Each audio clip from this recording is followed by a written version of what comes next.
Lalu, hiduplah sepasang suami istri yang sangat miskin di tepi hutan, di Kalimantan Barat. Pada suatu malam, sang istri sedang tidur sangat nyenyak, sementara sang suami tampak gelisah. Matanya susah terpejam, sesekali ia miring ke kiri, sesekali ia miring ke kanan. Akhirnya, ia bangun dan duduk di samping istrinya. Tak beberapa lama terjadi keanehan. Ia melihat dari kepala istrinya keluar asap. Dari asap tersebut, keluarlah seekor binatang lipan, dan lipan tersebut bercahaya sangat terang. Tak lama kemudian, lipan tersebut merayap dan keluar dari rumah mereka. Sang suami sangat penasaran, dan ia terus mengikuti arah lipan, yang mulai menuruni tangga. Kebetulan bulan sedang purnama, cahayanya menerangi tempat itu, sehingga sang suami tidak kesulitan mengikuti kemana arah lipan tersebut pergi. Tak beberapa lama, sampailah lipan itu ke sebuah ceruk yang digenangi air. Lipan itu masuk ke dalam ceruk dan tidak keluar lagi. Sang suami kemudian segera kembali ke dalam rumah. Hingga pagi hari ia tidak bisa tidur lagi. Siang harinya, sang istri bercerita pada suaminya bahwa ia mengalami mimpi yang sangat aneh. Pak, tadi malam ibu mengalami mimpi yang sangat aneh. Mimpi aneh yang bagaimana, Bu? Ibu merasa berjalan sangat jauh melewati padang yang tandus hingga sampai ke pinggir danau yang sangat luas. Terus, Bu? Terus di tengah-tengah danau tersebut terlihat seekor landak yang sangat besar dengan bulu yang berwarna kuning keemasan dan dengan matanya yang menyala-nyala melihatnya. Setelah mendengar cerita istri, sang suami pun menceritakan peristiwa aneh yang dilihatnya tadi malam. Tadi malam saya juga melihat dengan nyata suatu kejadian aneh. Kejadian aneh seperti apa yang Bapak maksudkan? Waktu ibu sedang tertidur, pulas saya melihat dari kepala ibu mengeluarkan segumpal asap. Kemudian dari asap tersebut keluarlah seekor lipat dengan cahaya yang terang. Lalu, setelah mengakhiri ceritanya, kemudian si suami mengajak istrinya melihat ceruk tempat lipan tersebut masuk. Mari Bu, kita lihat ceruk tempat lipat itu masuk. ayo Pak.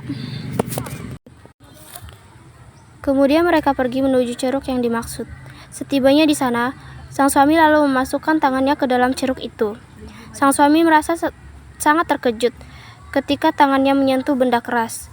Lalu ia berkata, Bu, tangan saya serasa menyentuh sesuatu yang keras. Benda apa? Entahlah, Bu. Coba diambil, Pak. Baiklah, akan saya coba, Bu. Akhirnya barang tersebut berhasil diambil. Namun alangkah terkejutnya mereka setelah melihat barang tersebut ternyata sebuah patung landak emas yang bermata berlian. Dengan wajah hampir tidak percaya, mereka membawa patung tersebut ke pondok mereka. Malam berikutnya, sang suami bermimpi didatangi oleh seekor landak besar. Di dalam mimpi tersebut, sang landak emas berkata bahwa ia ingin tinggal bersama mereka, dan jika menginginkan sesuatu, mereka tinggal menggosok patung landak emas itu sambil membaca mantra. Maka akan keluarlah apa yang mereka minta dari tubuh patung landak emas itu secara terus-menerus. Dan jika mereka ingin menghentikannya, mereka juga harus membaca mantra yang telah diajarkan oleh landak emas tersebut. Keesokan harinya, sang suami segera mencoba segala petunjuk yang ia dapatkan dari mimpinya. Dengan cepat ia mengambil patung landak emas dan langsung menyebutkan permintaannya, sambil membaca mantra yang telah diajarkan, di mana pada saat itu ia menginginkan berlian. Maka seketika itu juga keluarlah berlian-berlian dari mulut landak emas. Kemudian dengan cepat ia membaca mantra untuk menghentikannya. Sejak saat itu, sepasang suami istri yang dulunya miskin mendadak menjadi orang yang sangat kaya, sehingga masyarakat sekitarnya merasa heran melihat perubahan nasib mereka. Rupanya, berita tentang perubahan nasib mereka didengar oleh seorang perampok. Dengan rasa penasaran, perampok itu menyelidiki dari mana asal kekayaan mereka. Setelah terus-menerus mengamati dan mengintai suami istri itu, akhirnya sang perampok mengetahui rahasia kekayaan mereka. Hingga pada suatu hari, sang perampok berhasil mencuri patung emas mereka dan menukarnya dengan patung landak lain yang berbentuk sama. Setelah berhasil mengambil patung emas itu, sang perampok berpindah tempat ke daerah Ngabang, yang pada saat itu sedang dilanda bencana kekeringan karena kemarau yang berkepanjangan. Pada saat itu, penduduk di wilayah Ngabang sangat membutuhkan air, sehingga air menjadi barang yang sangat berharga.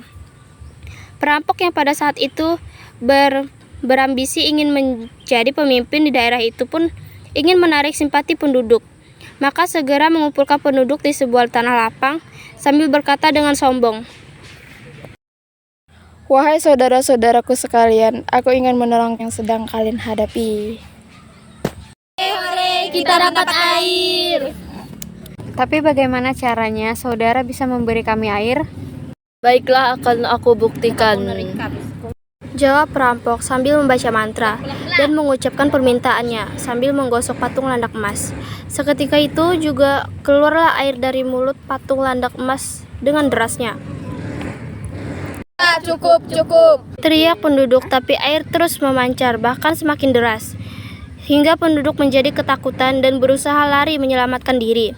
Sementara sang perampok tidak mengetahui mantra untuk menghentikannya, terus berusaha dengan cara menutup mulut patung landak emas itu. Namun usahanya sia-sia karena air itu terus saja memancar dengan deras. Akhirnya, sang perampok merasa ketakutan dan berusaha menyelamatkan diri. Namun tangannya terasa lengket pada patung landak emas itu, sehingga ia tidak bisa melepaskan patung tersebut dari tangannya. Lama-kelamaan, air yang memancar itu menenggelamkan sang perampok bersama patung landak emas. Air terus memancar dan mengalir hingga membentuk sebuah sungai. Sungai itu mula-mula kecil, namun kemudian bertambah lebar. Orang-orang di daerah Ngabang menyebut sungai itu dengan nama Sungai Landak, karena airnya memancar dari mulut patung landak emas. Hingga sekarang, Sungai Landak masih terus mengalir dari wilayah Ngabang sampai ke Pontianak, dan tak pernah kering. Menurut kepercayaan sebagian masyarakat di wilayah Ngabang, hingga kini patung landak emas itu terus memancarkan air, emas dan berlian. Sehingga sepanjang aliran Sungai Landak, banyak kita temui orang-orang yang menambang emas dan berlian.